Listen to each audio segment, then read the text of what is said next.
Mr. Quilty. Thank you, President. My question is for the Minister representing the Minister for Police.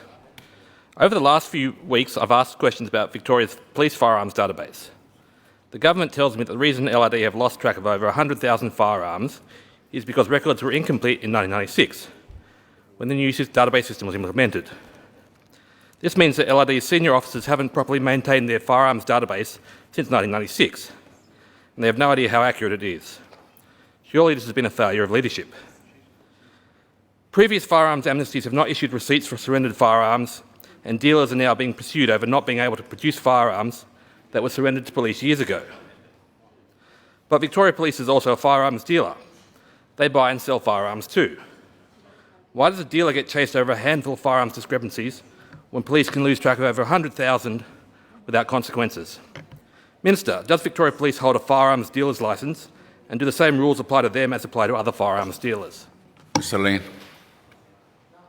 Oh, Mr. Tini. Thank you, President, and I thank the member for his question and indeed his consistency in providing a whole heap of allegations, and then finally he gets to a question right at the end that isn't necessarily connected to a conflated set of issues. Leaving that to one side, I will refer it to the Minister for Police for her response as per the standing orders. Mr. Quilty on a supplementary. Thank you, Minister. It's alarming that so many firearms were surrendered to police without records or receipts. Without amnesties, firearms would still be where records indicate. They'd be in the hands of the owners in most cases. Now we have thousands of firearms that cannot be traced. We don't know where they went and will not be able to track them down. People gave their firearms to police in good faith, and the firearms have just disappeared. Were they destroyed? Sold on the black market? Kept by police? Because LRD officers have unaccountable access to firearms, we should also expect that they are subject to strict integrity measures to reduce the potential for corruption. IBAC argues that moving or rotating people, particularly in specialist squads such as drug squads, reduces the risk of corruption and misconduct by preventing stagnation and the development of inappropriate relationships. Minister, what is the tenure of senior officers in LRD? The rest of VicPol have a policy of limited tenure and rotation to combat corruption, but it appears that LRD is exempt. Mr. Pulford on a point of order. Point of order. By my count, the member asked 5 questions in his supplementary, and I would remind members of our standing orders and multiple rulings over the years from the chair. It's 1 question plus 1 supplementary, and I would encourage you, President, to perhaps maybe pick one or remind members of that rule.